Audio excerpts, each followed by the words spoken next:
आणि आता घेणार आहोत बातम्यांचा वेगवान आढावा सुपरफास्ट 50 मध्ये।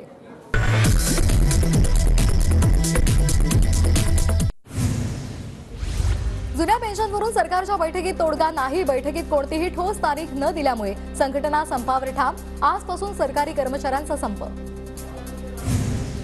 अर्थसंकल्पीय अधिवेशनापर्यंत जुन्या पेन्शनवर निर्णय होणार। कुठल्याही परिस्थितीत जुन्या पेन्शनवर तोडगा काढणार, अजित पवारांचं आश्वासन। तिघांनी त्यांना सांगितलं की आपल्याला कुठल्याही परिस्थितीमध्ये पेन्शन द्यायची।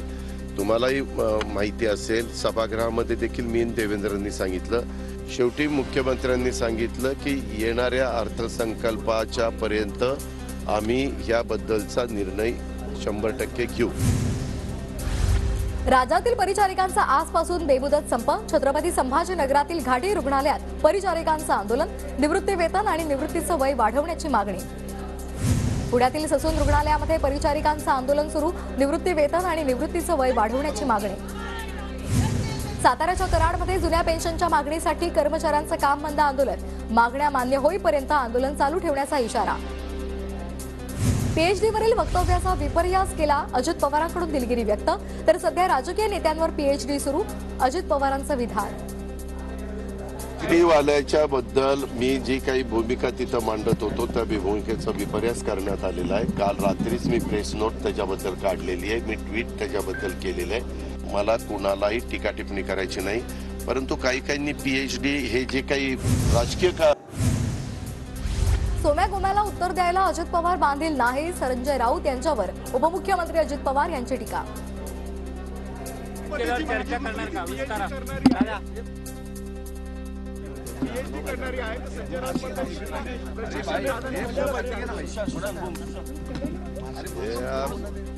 काही सोम्या गोम्यांनी काय विचारलं त्याचं उत्तर द्यायला अजित पवार बांधील नाही।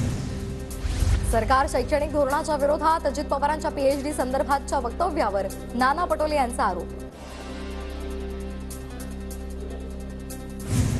संसदेमधील घुसखोरी प्रकरणानंतर सुरक्षा यंत्रणा अलर्टवर। संसद परिसरामध्ये हजारो पोलीस तैनात, कर्मचाऱ्यांची चौकशी।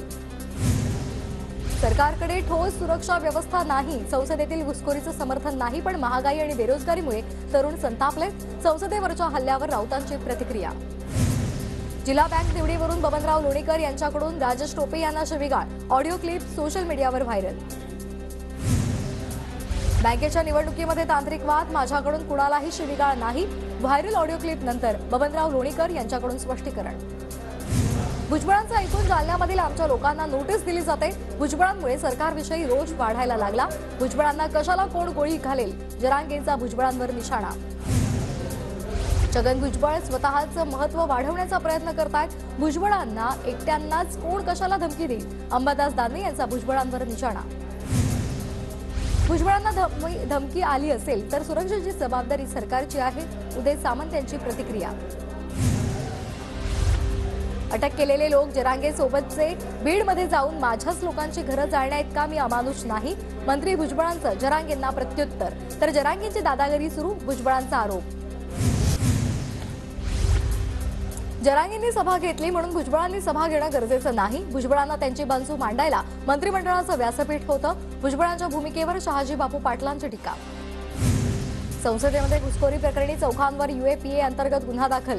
1.5 वर्षांपूर्वी चौघांकडून फेसबुकवर भगतसिंग नावाचा ग्रुप। मणिपूर घटना, शेतकरी आंदोलन, महागाई संदर्भात सरकारला इशारा देण्यासाठी कट, सूत्रांची माहिती। संसद घुसखोरी प्रकरणामध्ये मोठी कारवाई। काल झालेल्या सुरक्षेमधल्या चुकीमुळे 7 सुरक्षा अधिकारी आणि कर्मचाऱ्यांचं निलंबन। लोकसभा सचिवालयाकडून कारवाई। शिवसेना आमदार अपात्रता प्रकरणामध्ये 2 लाख पानांचं कागदपत्र सादर। आज सर्वोच्च न्यायालयामध्ये विधिमंडळाकडून याचिका दाखल करण्याची शक्यता। विधिमंडळ कोर्टाकडे 3 आठवड्याचा वेळ मागणार। धनगर आरक्षणाच्या मुद्द्यावर आज मुख्यमंत्री एकनाथ शिंदेंसोबत महत्त्वाची बैठक। दुपारी 4 वाजता मुख्यमंत्र्यांच्या दालनात या बैठकीचं आयोजन। गोपीचंद पडळकर आणि उपोषणकर्ते उपस्थित राहणार। नागपुरामध्ये आज महायुतीच्या समन्वय समितीची बैठक। आगामी लोकसभा निवडणुकीसंदर्भात बैठकीत चर्चा होणार असल्याची माहिती। समन्वय समितीचे प्रमुख नेते बैठकीला उपस्थित असतील। राज्य मंत्रिमंडळाची आज संध्याकाळी 6 वाजता बैठक। अवकाळी पाऊस आणि मराठा आरक्षणावर या बैठकीत चर्चा अपेक्षित। आगामी निवडणुकीच्या पार्श्वभूमीवर भाजपची बैठक, मतदानाचं स्ट्रक्चर आणि सोशल मीडियावर लक्ष ठेवण्याचा फडणवीसांचा आमदारांना कानमंत्र. धारावी पुनर्विकास प्रकल्पाच्या विरोधात ठाकरे गटाची बॅनरबाजी. मुंबईच्या कलानगर परिसरामध्ये मातोश्रीबाहेर ठाकरे गटाकडून बॅनरबाजी. कोकण रेल्वे मार्गावर उद्या मेगा ब्लॉक. सकाळी 7 वाजल्यापासून दुपारी 2:30 वाजेपर्यंत मेगा ब्लॉकचं आयोजन. देखभाल आणि दुरुस्तीच्या कामासाठी मेगा ब्लॉक. पिंपरी चिंचवड शहराचा पाणी पुरवठा आज बंद राहणार. MIDCच्या वतीनं जलशुद्धीकरण केंद्राचं काम करण्यात येणार असल्यामुळे पाणी पुरवठा बंद असेल.